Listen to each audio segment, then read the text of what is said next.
can't touch this. Look, man, you can't touch this. Look, man, break it down. This is Peter Helland on Citizens for Community Media. And again, Dr. E. Michael Jones is on because we have this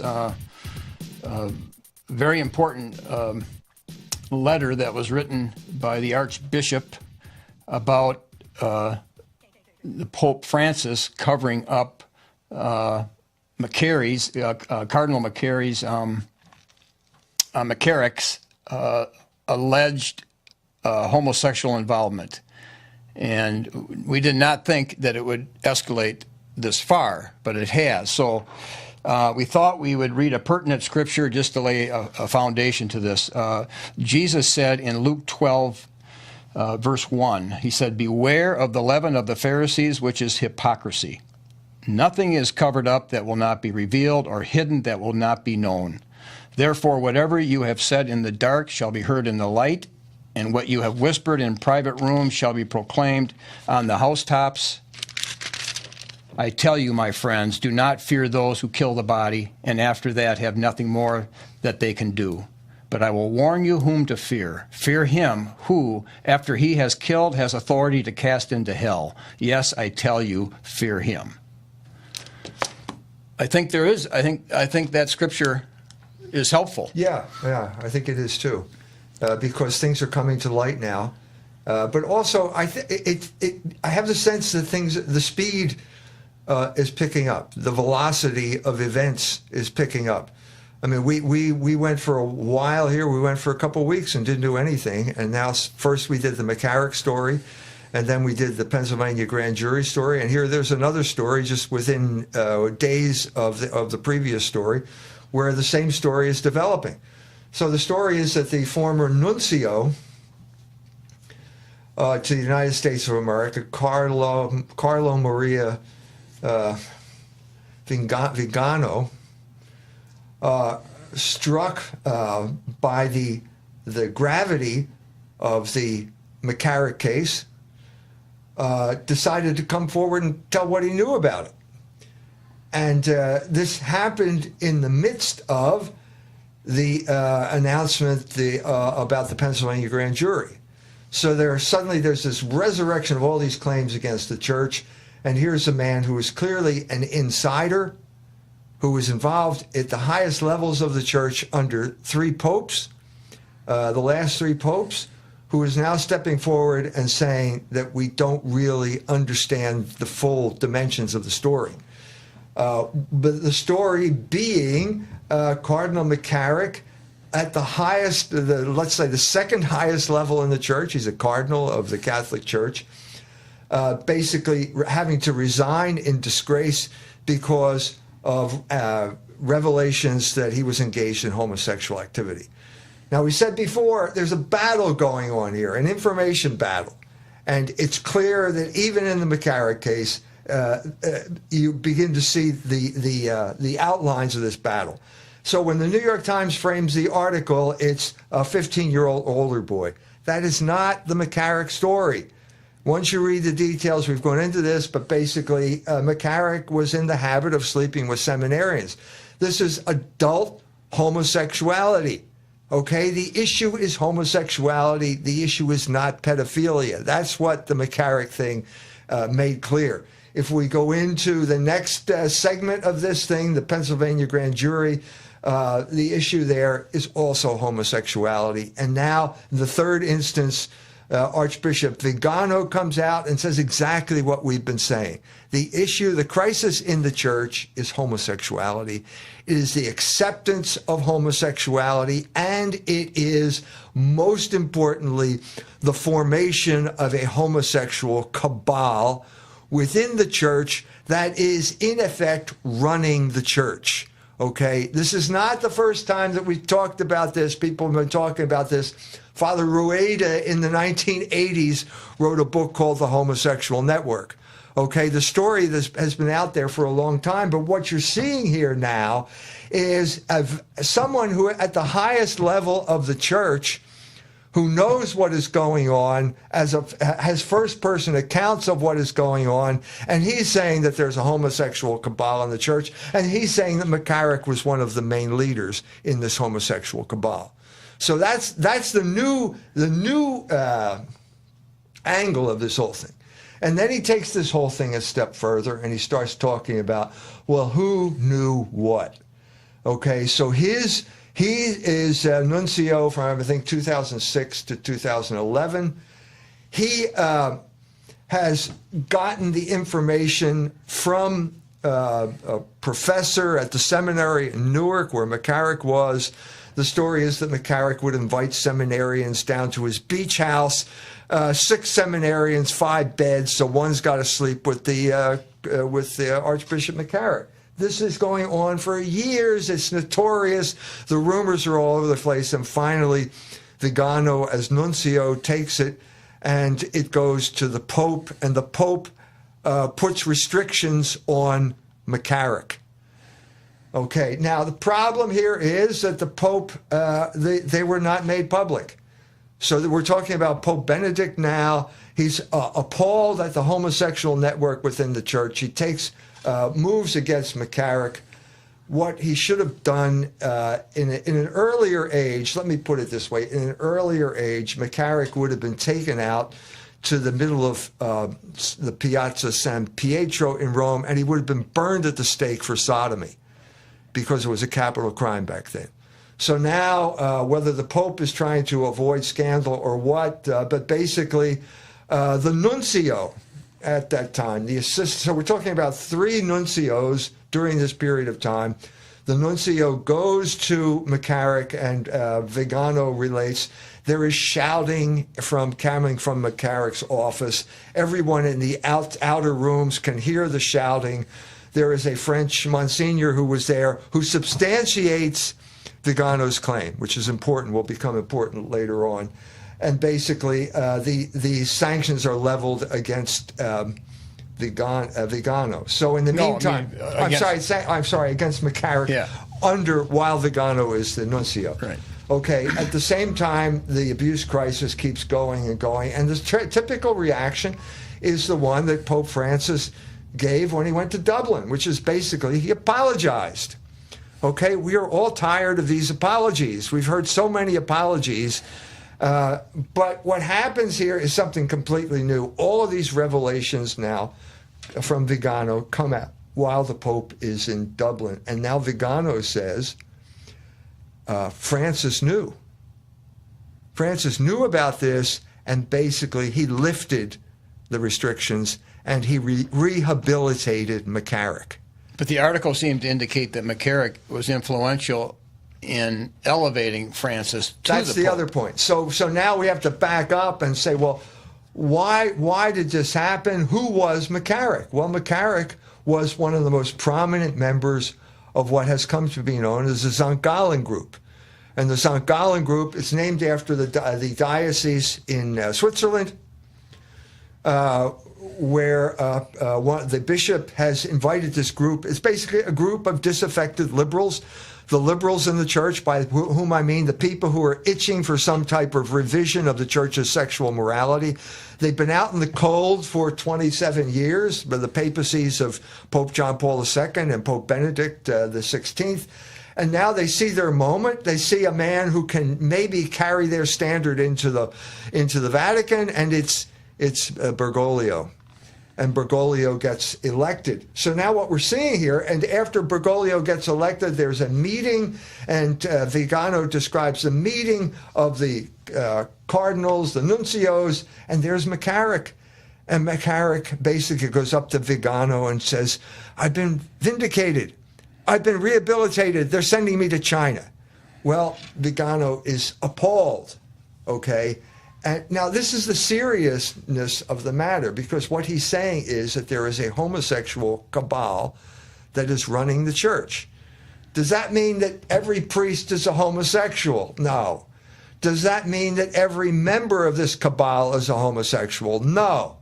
Okay, what it means is that there are a group of homosexuals who have gradually acquired some type of political power in the church.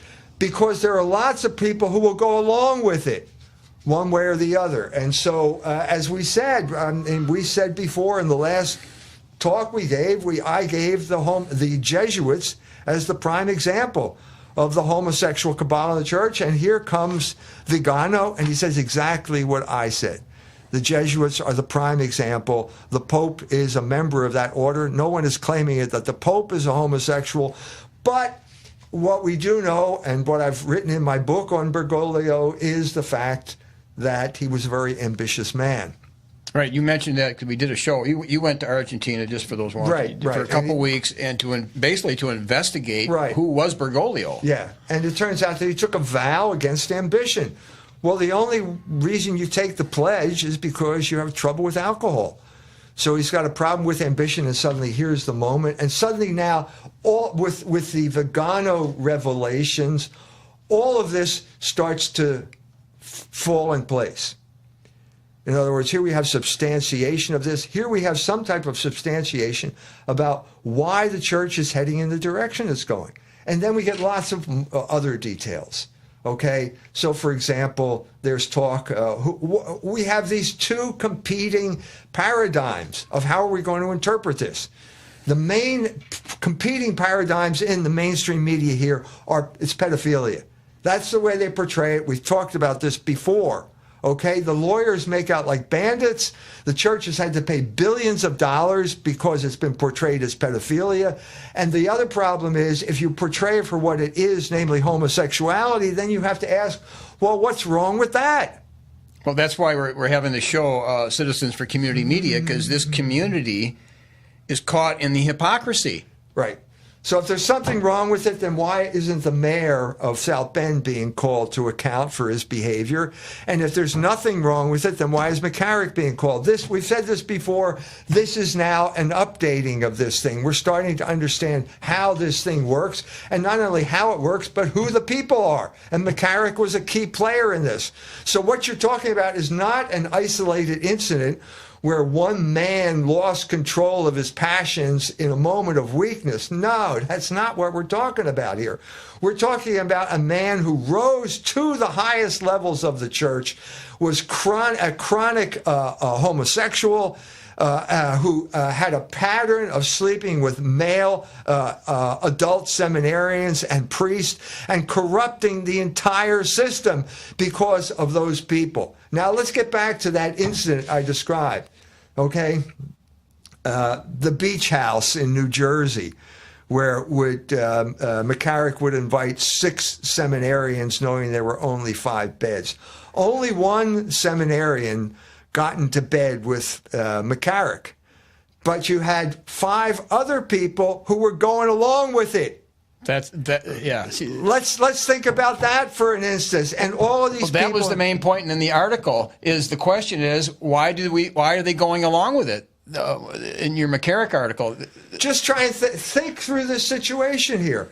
These are men who were called to become to this high vocation, transmitting the word of God to the people of God, and so on and so forth. And here they have to put up, they have to accept, they have to tolerate something that is the absolute antithesis of everything the church stands for, namely sodomy. So whether they got in bed with the cardinal or not, they were forced to tolerate it, to put up with it. And this had a corrupting effect on the entire Catholic Church. So what you have is people now basically tolerating this.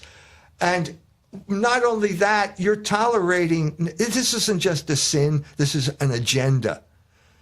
We've been talking for years about the agenda of the oligarchs. Okay, in Indiana, the oligarchs are the avant-garde of the revolution, which is basically to overthrow representative government and let the CEOs rule us directly. We've been through this all before. Okay, that's what we're talking about now in the church, because the homosexuals are not just, let's say, sinners. We're all sinners. They are agents of the oligarchs. They are a 5th column within the Catholic Church doing the bidding of the oligarchs. And one of the main biddings of the oligarchs is the spread of sexual revolution. And the cutting edge right now is homosexuality. So you've got basically, it's what should I say? It's similar to the Aryan crisis of the 4th century. Okay? This is not just an academic debate about whether the Son proceeds from the Father or whether he's eternal with the Father, or all of these things, Nestorianism, Arianism, all of these heresies that were rampant. No, this was a plot against the church. The Arians were Judaizers. Okay, they wanted to return to the vomit of Judaism, and they had the Jews at the time on their side, and the Jews were conniving with the emperor basically to destroy Christianity. What you have is a situation that is very similar. Today, you got the same enemies of the church, except instead of using the Arians within the church as the 5th column, they are using the homosexual cabal within the church as their 5th column. And we've named it. I named it before I even read the article. We both are talking about the Jesuits as one of the main battalions of this 5th column within the Catholic Church. James Martin continues to preach sodomy, to the scandal of the faithful. He just went on Stephen Colbert to preach sodomy as a Jesuit, as a Catholic priest, and the faithful are sitting in their pews thinking, how is this possible? How does he get away with this? Well, now we know. Well, right here in our community, 90% of the professors, we say this a million times, 90%, and we were there when Greevy said it, 90% of the professors at Notre Dame support same-sex marriage. So again, we've been vindicated because Vigano mentioned not only the Jesuits, but he mentioned the Jesuit participation in Land O'Lakes. Right, he did. And he said Land O'Lakes had a damaging effect on Catholic education, which has lasted to this day. So what we're talking about here is not just something that happened yesterday. We're talking about a 50-year-long process of the destruction of the Catholic Church, the subversion of the Catholic Church, the crippling of the ability of the Catholic Church to uphold the moral order in the United States, because it was constantly being betrayed from within by a 5th column of sexual revolutionaries. And now, back then, it was more heterosexual. 50 years ago, it was more heterosexual. 50 years ago, it was contraception. It was horny priests and horny nuns, running off and leaving the church. But what happened over that period of time is that the percentage of homosexuality increased. It's like a lake where there's no outlet. When the water evaporates, it gets saltier and saltier because that's what's left behind. And what we're seeing here is what was left behind. And these people knew who each other were, and they collaborated, and they made sure that nothing ever happened. And this is what Vigano is saying. He comes, he sends the report back to Rome. Nothing happened. What happened to my report? Everything is getting sabotaged, and he names names now. Tarcisio Bertoni deliberately suppressed information when Ratzinger was Pope, deliberately tried to subvert any attempt to remove these people from power. This is not me. This is not me, the lunatic from South Bend, ranting here. This is a man who knew these people, who was there when it was happening, who told these people. And so what we're seeing here is now Francis, in gratitude to the St. Gallen group that got him made Pope, is now like some common politician, paying back the people. He's like Donald Trump and the Jews. Okay, he's like Donald Trump payback to Sheldon Adelson for all the money that he put into the campaign contribution. And here is Bergoglio paying back McCarrick by rehabilitating him. You're back. It's okay. We're sending you to China. And Vigano is outraged at this thing. And I think this is what propels him to make public something that he's, as a diplomat, he is told not to do. Mm-hmm. All of his natural instincts as a diplomat are told to keep this, keep this confidential. That's what diplomats do, and he can't stand it anymore. Now, if he hadn't come out with this, eventually it would have come out? I mean, Well, what did you say? Didn't you read something from Jesus Christ? He said it's Do we believe in Jesus Christ? Yeah, he's pretty strong. Do we believe that God is the author of human history? Do we believe that we're in a drama that was created by God, whose end is certain, and we are just bit players acting out some type of drama here? Not to say we don't have free will. This is what's happening. This is what human history is. Well, this is It's things coming to light. It's more and more consciousness, just as we've said this in past programs. We now know what a false flag operation is. 10 years ago, nobody knew what a false flag operation was.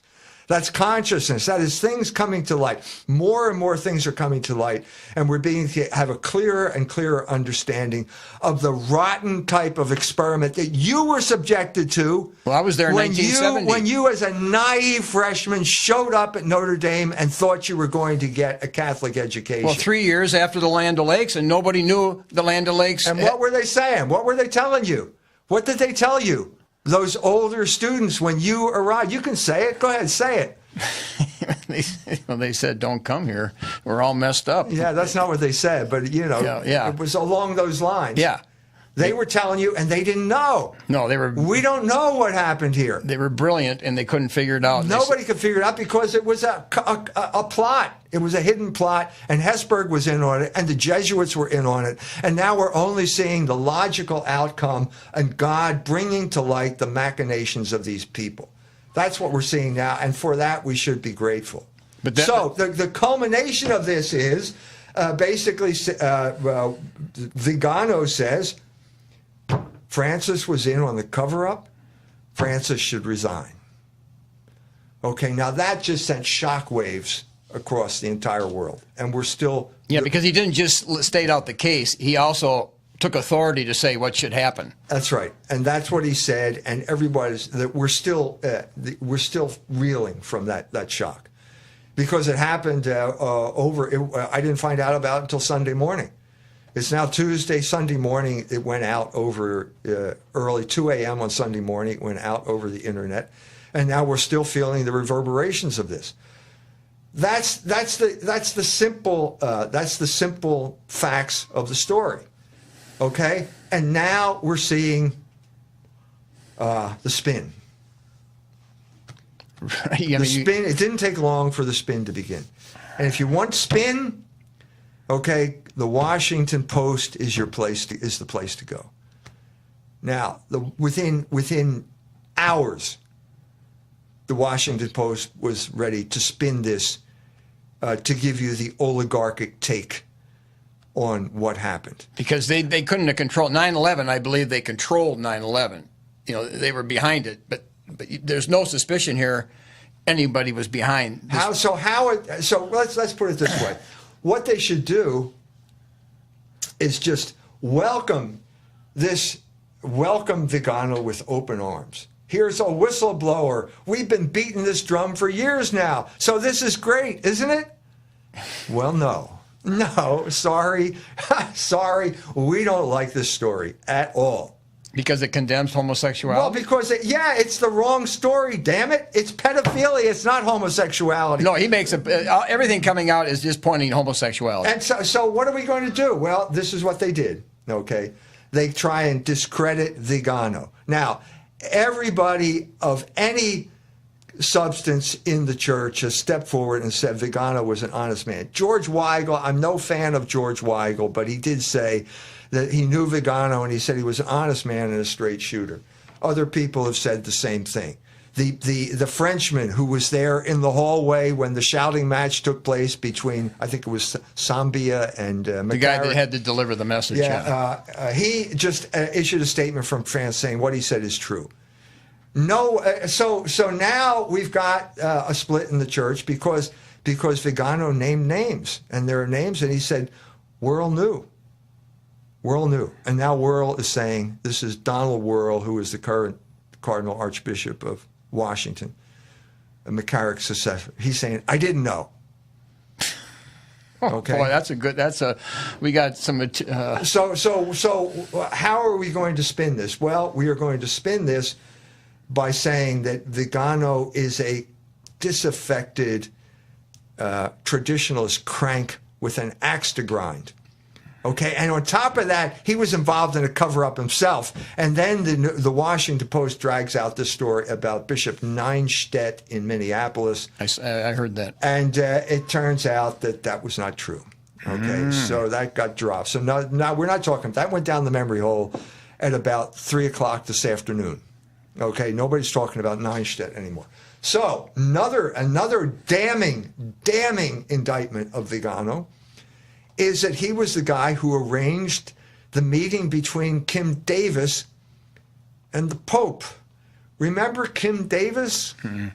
Kim Davis was the clerk in Kentucky who refused to certify gay marriages. Who arranged that? Vigano did? Vigano arranged the meeting between Kim Davis and the Pope. Now, I know the people who were the intermediaries in that story. And I've been talking to them on the phone, and they told me, if you don't think the Pope was interested in meeting Kim Davis, you're crazy. Okay, Vigano did not do this on his own.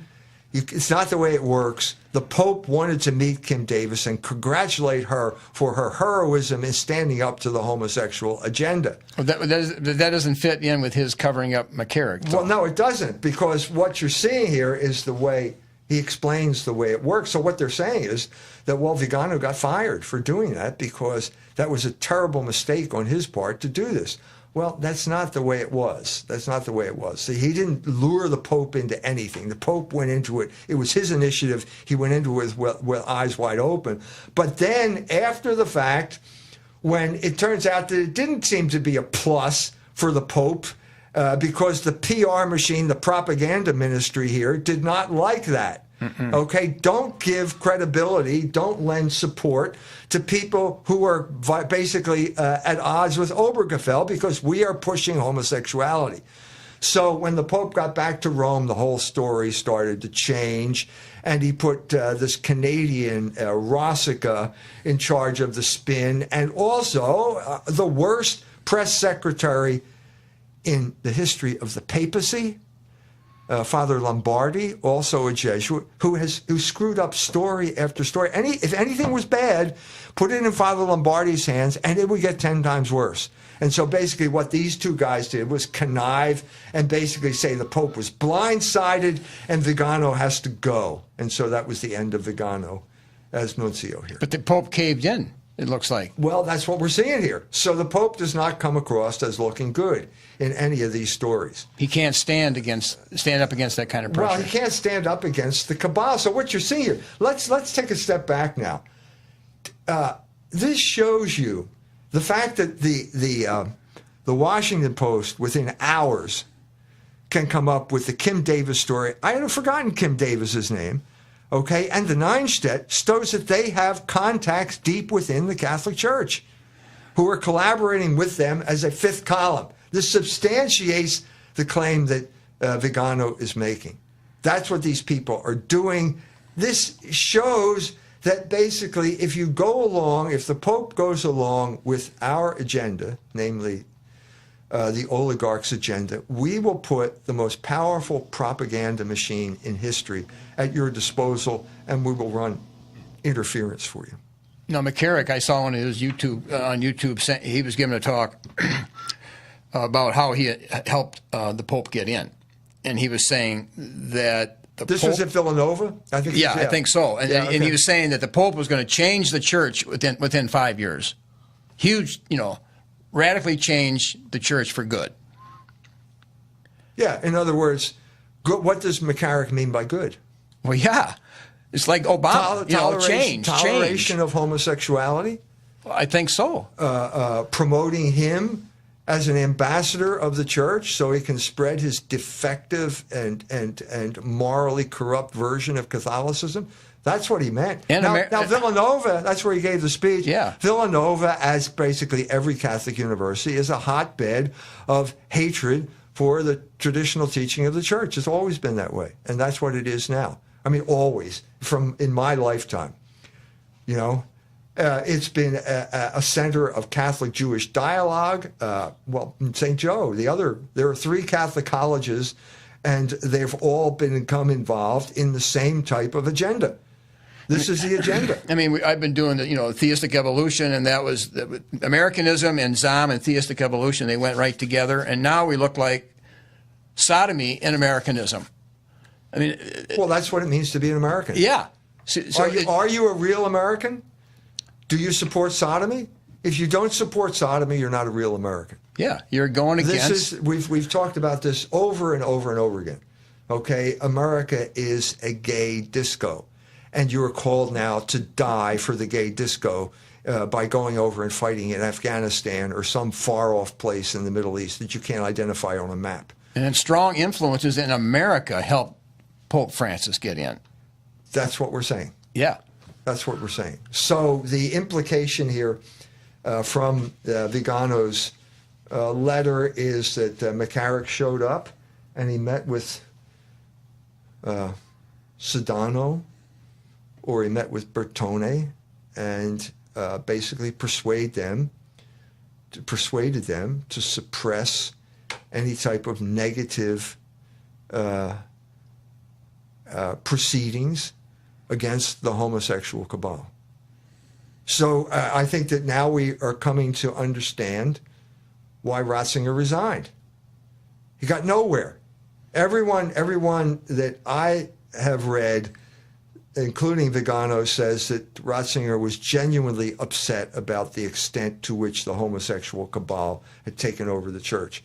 He gives orders to people, and it's clear from this testimony that the orders were not being transmitted. Vigano as nuncio, we're not talking about fringe people. We're not talking about crazy ladies or people like me, who are trying to, these are insiders. These are the people that are doing the diplomatic work of the church. They are submitting reports on McCarrick, and when the reports get to Rome, they're being suppressed. And who's doing it? Well, he named names. It's in the thing. It's Bertone. It's Sedano. And even indicted the current Secretary of State, Parolin. He's indicted all these people. Now, this is not diplomatic in any way, shape, or form. This is a man that I think is ready to die. Which brings up the other story that the two nuncios before him died prematurely. And now he's apparently afraid for his own life, and he's going into hiding. So this is a type of serious, the magnitude, the seriousness, the gravity of the situation comes out in situations like this. Now, there's one man who could clarify this situation, and that is Pope Benedict XVI. And he can say, yes, I put these restrictions on McCarrick. Yes, I did this. Yes, Vigano is telling the truth. But he's not saying anything. He announced through his secretary, Georg Ganswein, that he's not going to comment on this whole thing. I just find this, he's the only pope I've ever talked to in my life, okay? I admire him in many ways, but I just think this is symptomatic of the weakness that he showed when he resigned. I mean, yes, there is, you're right, there is this cabal. Yes, I understand the fact that with your pope, people have to do what you say, and if they don't do what you say, what do you do? What do you do? The big question was, I had Matt on the show, and he was in the seminary, and the question rose up. What he discovered was there's two types of people. There's the people that are pursuing truth while they're in the seminary or getting where they're going, and truth is their main thing, or they're pursuing to become a minister or a priest. And becoming a priest is more important to them than pursuing the truth. And so these guys are willing to overlook that McCarrick is sleeping with the seminarian. Think again, because they want that position. Think back to that beach house. There were 5 priests there who didn't get in bed with McCarrick, but had to go along with someone getting into bed with McCarrick. No, think of the devastating effect. I'm assuming that all of these people started off wanting to follow the truth, because Jesus Christ said he was the way, the truth, and the life. I'm assuming that all of these people started off with a certain amount of sincerity, and then they get to a situation like this, and what does this do for their sense of sincerity. Well, their priesthood is discredited because everybody now would know. I mean, if it came to the light, oh, so you were willing, because you wanted to be a priest so bad, you were willing to overlook that. Well, what kind of priest are you then? This is the devastating, the truly devastating nature of what McCarrick did. He demoralized an entire generation of priests in New Jersey. But they're also guilty. I'm not saying they're not guilty. I'm saying that the man who is primarily responsible for it has finally been found out. He's been exposed. And what's happening here is that when the church tried to deal with it in a way that I think they felt would not give scandal, this current Pope reversed it. That's a damning indictment. And so the Pope, as we know, was flying back from Dublin, the meeting of the World Meeting of Families. And the question comes up, what about these allegations that you knew? And he refuses to answer. He said, read the document. The document explains it, the document says you covered up. Yes. That's what the document says. And the document says you should resign. So we've read the document. That's why we're asking the question. So you didn't answer the question. Well, he did answer. The document says resign, and he's basically agreeing. So what's he going to do? Well, the latest news reports are that he's not going to resign. Well, he lied then. He said, well, read the document. It's self-explanatory. Well, I agree with the document, he basically said. So we suddenly have a total change over the past 5 years. You remember we were talking at one point about the story about the Swiss guards, are armed with tranquilizer guns, the story. Mm-hmm. And what their job was to shoot the Pope whenever he got on an airplane. Because he was spent every flight shooting his mouth off about one thing or the other. So let's take at the beginning, who am I to judge when the issue of homosexuality was brought up? Who am I to judge? That made it around the world for obvious reasons, because it looks as if the Pope is on board with the agenda of the oligarchs, which is to promote sodomy as a form of political control. So the oligarchs love this, and all of their organs, the organs of public opinion that they own, all trumpet this man as the great populist. Well, now we're at the end of that phase, and now it turns out if you ask a question that the Pope doesn't like, he's not going to answer. And so there goes the transparency, and there goes the whole story right there. So now what do we do? Well, there's not much that can be done at this point. So, there's no mechanism within the church to force a pope to resign. Now, wait, let's stop there, okay? Because historically, this has happened. Okay, the Council of Constance, this is not the first time when there have been two popes. There was a time in the church where there were three popes. And who are we going to listen to? One's in Avignon, one's in Rome. I don't know where the other one was. But how are we going to resolve this issue? Well, a council was called, the Council of Constance, and they basically deposed two of the popes. So that has happened in history. Savonarola, the great reformer in Florence, was in Florence when the French army started marching through Italy. And he thought this was a good thing because the church needed to be purified at that time. The Medici were in control of Florence. They were completely corrupt usurers. And so Savonarola was hoping that the King of France would call a council and that the council would depose Pope Alexander VI. It turns out that by doing that, he signed his own death warrant, because Alexander VI then connived with the Medici, basically with the sodomites and the usurers. Yeah. The cabal that ran Florence. Dante. Nothing changes. It's going to be the sodomites, the usurers.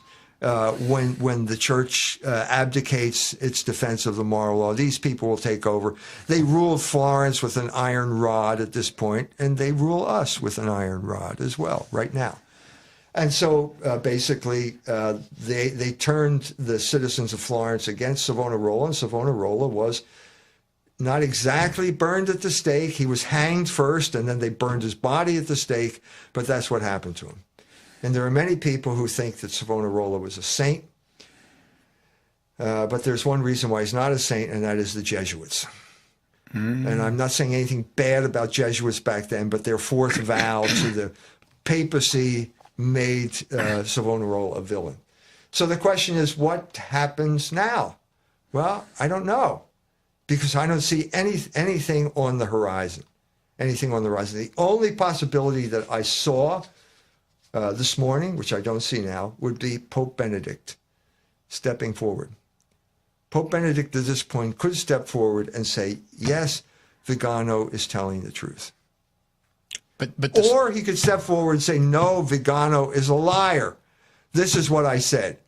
But it seems to me at this point, at this moment of crisis, he should step forward, because he, in many ways, is the only man who can answer in some definitive fashion here about what's going on. But the seriousness of it, the 90% of the professors at Notre Dame that are for same-sex marriage,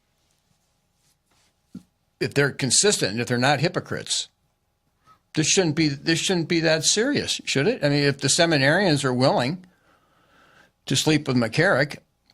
Well, we can't say that, because everyone is completely appalled at the idea. See, once you start talking specifically about what homosexuals actually do to each other, everybody gets disgusted and wants to head for the exits. And this is the same thing is true of the church. If you actually put it down to, well, I've already raised this issue, okay? What is wrong with what McCarrick did? There's nothing wrong with what McCarrick did according to the standards that are being forced on us by the Supreme Court of the United States and the United States government. Right. Right. Because I know Sotomayor just spoke in Lansing, and I know somebody that was just had to go up there and wanted to hear her talk. But part of it is she substantiates the lesbian lifestyle in a lot of people's minds. They affirm it. You're all right. That's not a sin as far as we're concerned. Well, then why is it a sin when a Catholic priest does it? Well, that's the war. If you're aligned with the empire, you have to say, well, you're in a camp that says it's not a sin. If you're aligned with the kingdom of God. And so you see the motivation of the fifth column within the church. They have a vested interest in portraying this whole issue as pedophilia, because it then lets them off the hook. Not to say they're not, I don't know what do they check the driver's license of every person they have sex with? I doubt it. But they're willing to go along. And if you go along with the oligarchs, then what you're doing is not wrong. Even if it's wrong in the eyes of the church. If you don't go along with the oligarchs, then what you're doing, even if it's virtuous, is wrong. Because truth is the opinion of the powerful. Let's get this straight. Thrasymachus said this a long time ago. Socrates was of another opinion, but we live in a world where truth is the opinion of the powerful. That is the whole point of this corrupt media establishment that runs our lives by telling us what we're allowed to think. Sure, and then universities were built off of monasteries, and universities, well, monasteries had the three vows: chastity, obedience, and poverty, which were essential to preserve truth. But now the three vows are almost the opposite. At the same place, the places that grew out of the monasteries. So you've got basically the most powerful forces on earth collaborating to basically keep Francis in power, running interference for him, blackening the name of Vigano, whom everybody thinks is an honest man, destroying his reputation so that they can maintain their fifth column, the homosexual cabal, which is the oligarchs' fifth column within the Catholic Church. That's what's going on now. And now it looks as if Francis has thrown in his lot with this group of people. That's the allegation that Vigano leveled. He leveled the allegation. The Pope had an opportunity to respond to it, and he did not respond. So what else are we supposed to think? Right. So this is the canons of Sherman and Grant forcing people to swallow sodomy. I mean, you will accept this. The only resistance is the Catholic Church.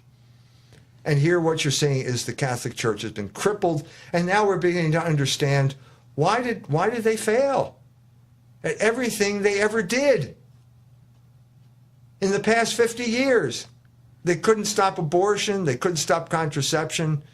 They couldn't stop gay marriage. Remember the Manhattan Declaration? Mm-hmm. Robbie George, we're going to stop gay marriage. The Jews blew them out of the water. They bragged about it. Amy Dean bragged about it in Tikkun magazine. And so what do we see now? Picture of Robbie George with his arm around James Martin. What's your motto, Robbie? If you can't beat him, join him? Is that the message we're supposed to derive from this? Is that the message that we're supposed to derive from the church now? Isn't that the message that is being preached by this pontificate? If you can't beat them, join them. Let's withdraw from the culture wars. Culture wars was a bad word. That was remember Spadaro's diatribe against people like me in that article he wrote not too long ago? What you're seeing here is that Francis had become a mouthpiece of this cabal. So what did Blaise Supich, who was in charge of the Archdiocese of Chicago, said? Was it homosexuality that was cause of all these problems in Clericalism. the church? Clericalism. Yeah, Clericalism. Why didn't we think of this? Of course, it's clericalism. Every single one of those people that was accused was really a clericalist. Well, authoritarianism. It's another. It wasn't. They were engaging in homosexual activity, which sort of made them ipso facto homosexuals. But the real source of the problem was clericalism. This is preposterous. Preposterous. No, it's an attack. And what we're seeing here is now they are exposed. They have been exposed, as we said at the beginning, for all of the world to see. That's preposterous. And now we know you've got what your agenda is. You're carrying water for the homosexual cabal. They're the people that put you in power. Okay? It was McCarrick using the head of the congregation of bishops with the Pope's approval, putting people like Supich and Tobin and all the people that he named, putting these people in place. Well, he got the people to go along. Paul said they will. It says, don't be deceived with empty words, for because of these things, and it's talking about sexual sins, because of these sexual sins, the wrath of God comes. So don't let anybody persuade you, like the Kinsey report, or all that you've been talking about, that this is a minor issue. Oh, it's not a big deal. I think they asked McCarrick, you know. And the church cannot make a separate peace with these people. It's not going to work. These people don't take prisoners. Okay? You have to go along. If you don't go along, they will, I don't know, maybe, I mean, Zambia died in a hospital. I'm telling you, I'm always suspicious when people die in hospitals. Patton died in a hospital. Kinsey died in a hospital. Forrestal died in a hospital. Well, Nixon wouldn't go, remember? That was and now we're told that Zambia had some type of minor thing, and he goes in the hospital, and he's dead. So we don't know. This is all speculation here, but it's some indication of the gravity of the situation. But for sure, it's the idea. You know, Burchell was doing it here at Notre Dame, sleeping with the seminarians. Okay, he gets caught, and of course he's removed. He has to go to penance. But these guys live in a world where they tell each other, "There's not that much wrong with this." You know, maybe there's a little bit wrong with it. Well, that's what was McCarrick's. Vigano said that about McCarrick. He said, "Oh yeah, well, I did sleep with that seminary, but it's not a big deal. Why are you making a big issue?" Well, it looks like there's difference of opinion. It looks like some people say it is a big deal, and they're saying. Well, that's the question then. Is it a big deal or not? Well, that's what Vigano was saying. Yes, it's a big deal, and don't try and sweep it under the rug. And that's where he levels the finger at Francis. You're trying to sweep this under a rug. You think you can go along with these people. You think you can judo. You know, you think you can basically charm everyone and not have some type of confrontation. You think you can basically denigrate the idea that there's a culture war out there. You can say, well, we don't have to, everything doesn't have to be about abortion and all this type of stuff, and this is your program. Well, it failed. This is partly the result of following Teilhard Chardin and that worldview. And then what goes along with that worldview, this kind of activity is not that bad. It's not. We don't see why. Well, it's nothing has any. Nothing has. If you take the I hate to talk about evolution again, but if you take the evolutionary,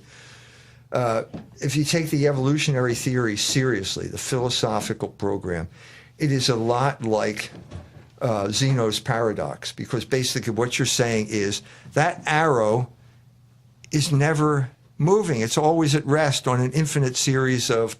Well, then there's no point in history where there is any solid doctrine.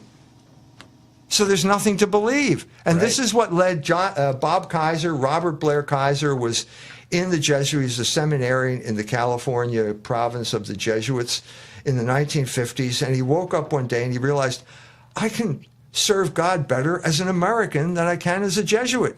Mm-hmm. And so he left the seminary, and then he became Time Life's reporter for the Vatican Council and got involved in all kinds of dramatic stories.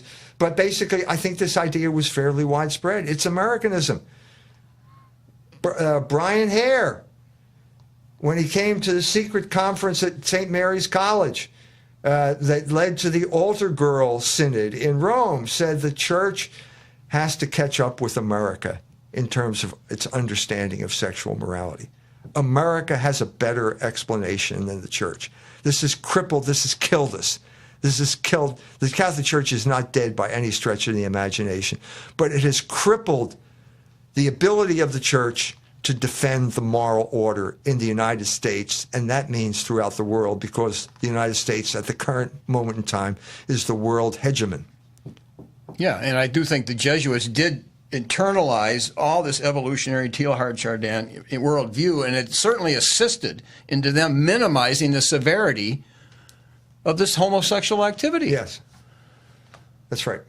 So we've been, I think this is a vindication of what we've been saying, but I've been saying this for almost 40 years now. I mean, I stumbled into just a basically rotten situation, and now we're starting to understand the drama, the dramatic consequences. Well, the last show, the theme was moral panic. I mean, where does this put the moral panic? Well, okay, so let's go to ABC.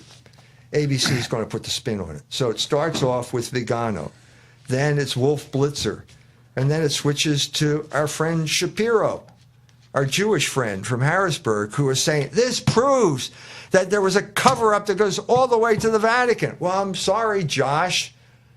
Much as I hate to disagree with you, it doesn't show anything because you didn't prove anything. Your job was to find whether there were crimes committed and then to hand down the indictments. That's got nothing to do with any conspiracy with the Vatican. And even in what you tried to do, you couldn't do it. So now what you're seeing here is a conflation of the two things that we talked about.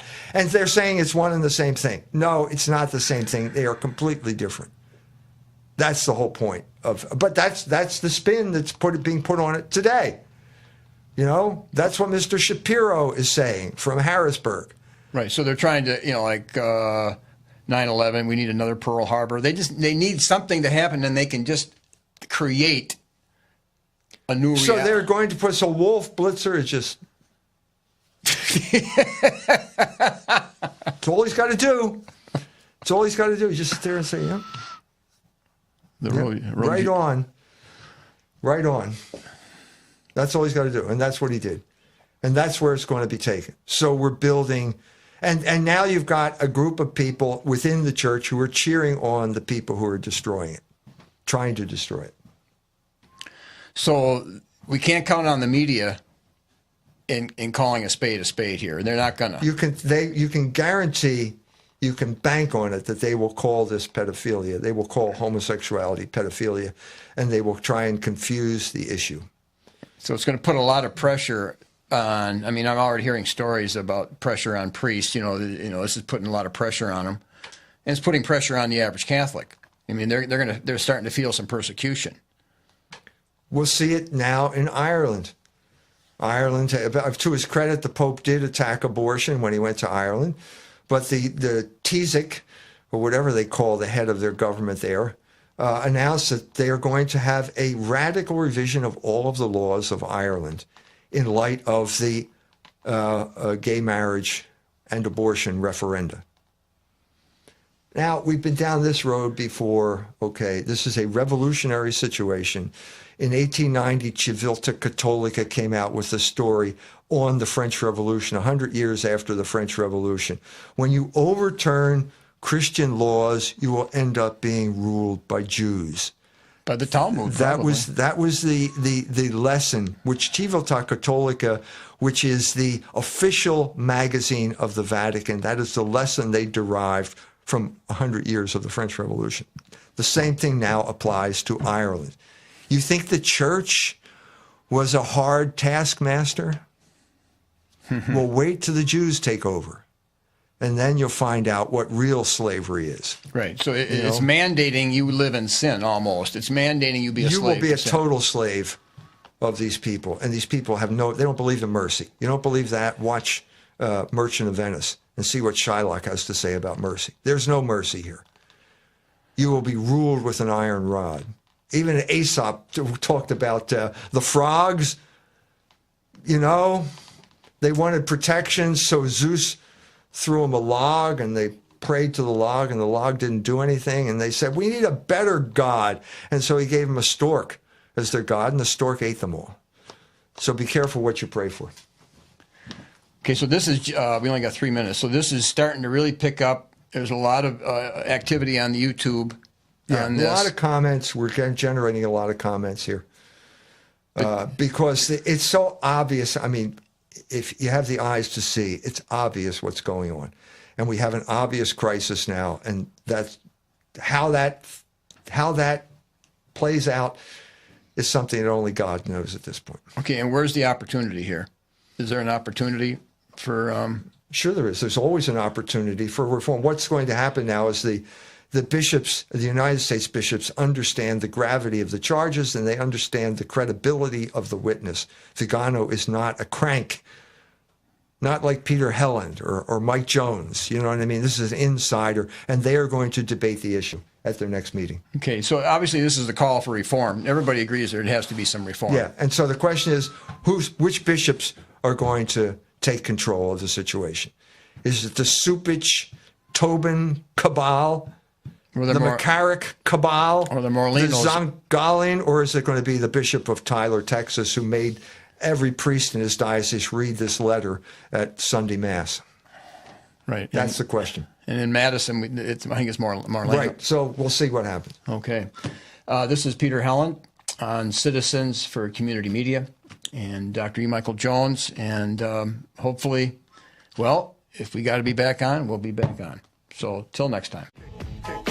Look, man, can't touch this. Look, man, can't touch this. Look, man. Look, man, can't touch this. Look, man. Look, man, can't touch this.